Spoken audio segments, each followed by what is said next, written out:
called choosing the path. That's why execution of karmas are very important. That's why they are given so much of importance in the Upanishads and Vedas. Live according to Vedic principle. Live according to dharmic way of living. You get everything. Everything to those limits. So what happens? Your pleasures will be really enjoyable. Your pleasures will be really enjoyable because everything you will get on in limits. And you have that importance to it. Whether it is childhood, whether it is money, whether it is wealth, or whether it is health, whether it is everything depending upon the necessity of you is provided to you.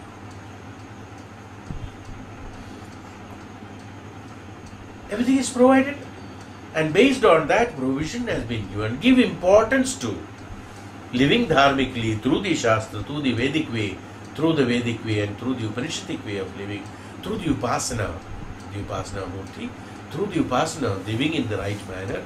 If you can really function according to that, a path connecting to that will be produced to you. You are having the life of that, what is necessary, depending on that. But depending on your karma, you are executing a karma, you are changing your karma actually.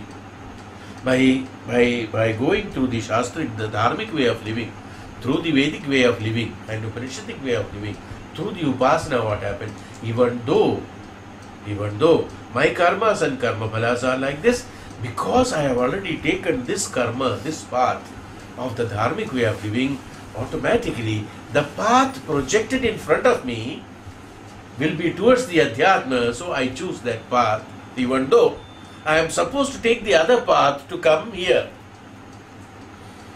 I am supposed to, normally if I have not done anything, suppose I have not taken any action on improvising my living process of Adhyatmic way of living, then what happens? Then also there is a path. That path will take you, you are supposed to undergo the travel of this path, experiencing so many things to reach before reaching there. Having taken the karma of the Adhyatma, he has provided you this path which you are taking to that place. That's all. This is how the paths are different. One has to do that. We cannot experiencing to go through this path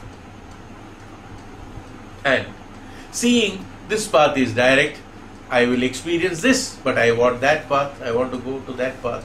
Impossible. Connection is not done. There is a gap. You cannot jump. The day you decide and the day you determine, the day you practice, automatically this path will come in front of you. This is why people said there are so many paths in front of you. You must have heard the pravachans. Nobody has told what are the paths and how the path to be. Have you heard about it anyway? How to choose this path? Have you heard? No. Everybody said that there are so many paths. Every path will lead you to that only. Absolutely right. That's all what we are know. Now, if every path is leading to that, why not I choose this path? Is it not logically you are right? I will live the way I want anyway. I will reach there. How does it matter? But what is the difference? Why then why the Adhyatma path? Is it necessary to have Adhyatma path? It is not necessary. Even if I don't take Adhyatma path, I will be traveling like this and experiencing and experimenting and experiencing a lot of things and ultimately then reach there. Is why so many paths. This difference many people do not know, or many might not have thought of it, you see. Even though we all say that there are so many paths, you all choose any path you like. You will read Bhakti Marga, Jnana Marga, this Marga, that Marga, every Marga. All are Marga, path. Everything is path, Marga. But you should choose the right path, It doesn't mean there are so many paths. I will take any path. Okay, you may walk around and ultimately the bhumi is round. You walk from there, you keep on walking, in whichever direction you want. Ultimately you will come back there only. Is it that what your purpose is? So it's okay, fine then. Keep on taking number of janmas. Take 108 janmas, 18,000 janmas, 18 lakhs janmas, whatever uni is concerned. Then you will come there. Is it okay for you? Or would you like to utilize your faculty that has been provided to you in order to improvise you, equivalent to the Daivikata in you? You have to become a Devata. That's why they call it as Devata. You have to inculcate that Devata quality in you. That's the dharmic way of living. When you become a Devata, automatically you will choose the path of the Daivikata, Devata towards that. Doesn't mean that you have been deprived of something. No. Our problem is that, I am being deprived of enjoyment of this worldly life, and I am being asked to take this life, suffer and cloth life. If that thought comes, then it's better not to do it. Because you should know what is the suffering path and what is the other path. The differentiation has to be understood, is why Upanishads are being taught. So from the Upanishad we know which path I should choose. Accordingly you have to start doing the karmas. Not sitting and thinking of that path alone. Do this japa, do this mantra, and think of that path. And when you execute that path, it won't be that, as you expected, that you will have that experience here. It's not this. Whatever is here, brahmacharyatva is there. What is that brahmacharyatva? Austerity measures are there. It's not, brahmacharyatva means not depriving you of anything. Absolutely wrong. Brahmacharyatva means basically austerity measures, how to live. Exactly whatever is necessary, you attain that, depending upon necessity, not excess of anything. What is that excess? We all say that. We all say that. Yes. Recently also I gave a comment on one of the article in the Facebook some time back. I was just thinking on that. Somebody said there was a write-up saying that when we give too much of love, when we love too much, then we lose the importance with that person. This is something. This is the meaning of it, but the wordings are slightly different. But this is there. That importance of losing of importance is there. Too much of love is there. Okay. If I give too much of love, I lose the importance in that person's eye. He takes me for granted. This is the meaning of it, I think. Colloquial meaning of it, that takes me for granted. Now I have started interpreting it. The wording is right. I am not saying that this is wrong. But people will definitely, because there are so many people liked it and so many people commented on that. It's absolutely true. If you do too much of love, this happened. Now the too much. That was the the striking. I also liked it actually, and but second thought was there. Afterwards, the second thought came. Why everybody says that I am doing too much? I am doing that means everybody is loving too much. Is it not? So many people have liked it. So many people have commented on that. So that struck me, that what is this too much of love? Can you explain me? So that's why I told there, can you measure this? Is it measurable? I also told there, no. It's funny.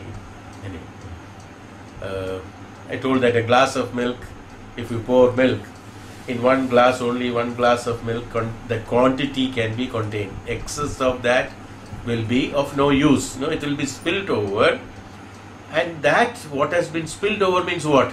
That will have no importance. The milk that is containing in the glass will have importance of the milk.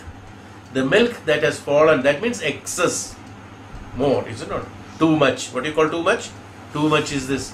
If you pour too much, the excess that has fallen out of the glass will have no importance. Absolutely right. So that statement is correct. If you give too much, it will have no importance. Now this too much is one which has attracted me. Now you tell me, what is too much of love? You also must have been told, no, that I like my son, I love my son too much, I love my daughter too much, I love this particular daughter too much, that daughter little less, this son little less. Is it not?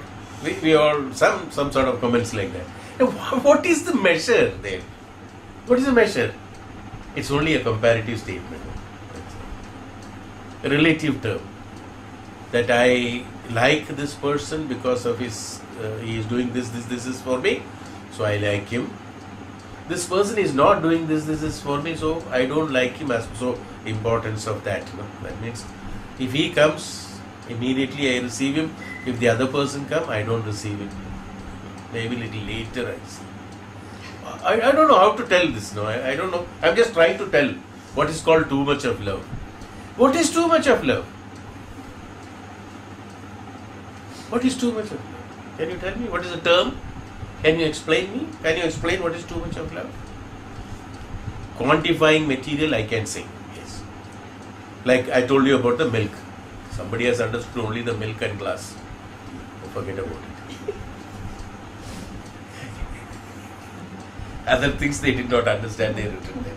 I did not understand anything else. Only the glass of milk and pouring more I understood. I said, fine. At least this much you understood. What is too much of love? Can you tell? Anybody can tell? Too much of love. This is what has prompted me to work into that, and I found out there is nothing called too much of love. Love is love. That's love is love. Yes.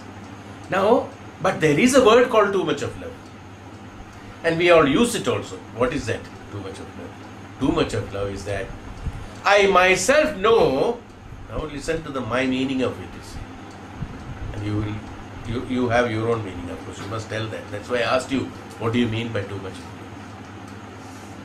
That means you have already considered that when you are expressing or doing or loving the other person, he is deserving only up to this limit, and whatever is beyond that limit, whatever I am doing, it is excess for him.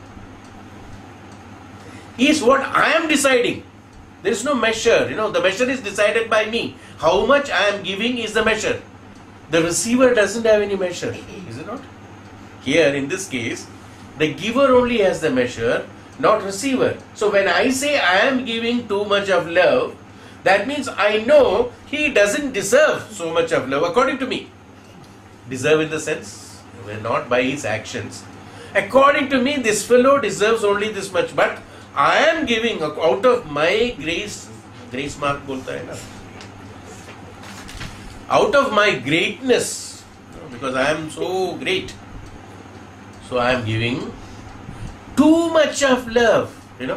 That means that which is not enough, that what is not the right, beyond the quantity of the right, beyond the quantity that I am supposed to give, beyond the quantity that person is supposed to receive, I am giving. Because we cannot quantify, that is why this has to come. When you can quantify, I can understand. Your need is 10 rupees, I am giving you 12 rupees, 2 rupees is excess. I can immediately say that because you can quantify it. The love is an emotion which cannot be quantified.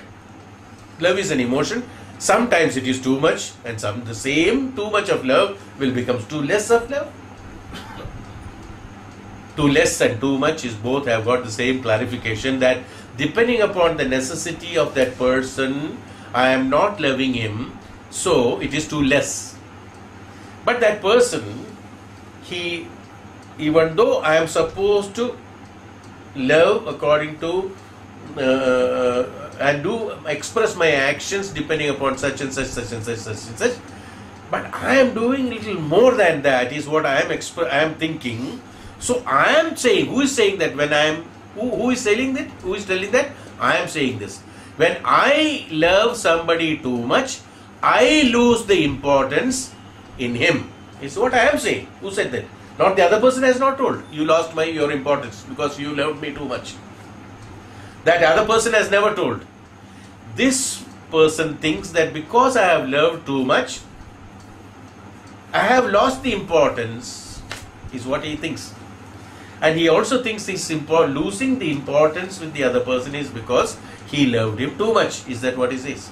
The too much, the classification of too much is that what he thinks that he should have been doing, he thinks that I with my gracefulness know that even though he doesn't deserve it, I am doing it beyond my capacity is what I consider as too much. So whenever that too much happens, I always compare that the same proposition has to come from the other person. So whenever the other person behaves normally as giving importance, giving the right importance, okay? But since he is giving too much, he also wants too much of importance. What happens? He doesn't want importance, he wants too much of importance, is where he loses the importance. Is it not? Am I right? You got it? This is exactly what I am trying to tell you here. That what is called pleasure? Which pleasure do you want in order to choose this path? And in order to, this is what I want. I told you an example. Same way as I said, too much of love and too much of this, too much of that, is you are considering it as too much. Somebody said too much of knowledge. What is too much of knowledge? Knowledge is knowledge, that's all. There is no too much. When you consider it as too much of, if I know something, I am thinking that, oh, I know only this much, so someday if I know little more, which I myself I am surprised. So I think that, oh, I got too much of knowledge. That means which I was not eligible for, or which I do not have, which I am not supposed to have, whatever your classifications you can mention according to that. That means this is called too much. Is there anything called too much in that? To be honest, there is nothing. Dharmic way of living is that nothing too much, nothing too less. Is called dharma. You understand dharmic way? The dharmic way of living is that austerity measures, brahmacharyato, that's all. Nothing too much, nothing too less. Dharmic way is not that, no, run away. No. Sannyasa can be done only by a person who has done his karmas, fulfilled his karmas, and did take vanaprastha by himself, by sacrificing, by renouncing everything, and take as a sannyasa. Then only he walks to the path of the godliness there, where he attains a totally different world, where the pleasure is totally different, the happiness is totally different. This has to be done only by renouncing this. In order to renounce this, he has to initially live in brahmacharyatva, in the happiness. What does it mean? Dharmic way of living, if I compare in the normal, small example to that, is when we went to Jammu, I was telling my case, I am the example for that, because I already tell my example. We had dinner, nice, because it's a different country, different place, and they make certain things very good, tasty. Had it full.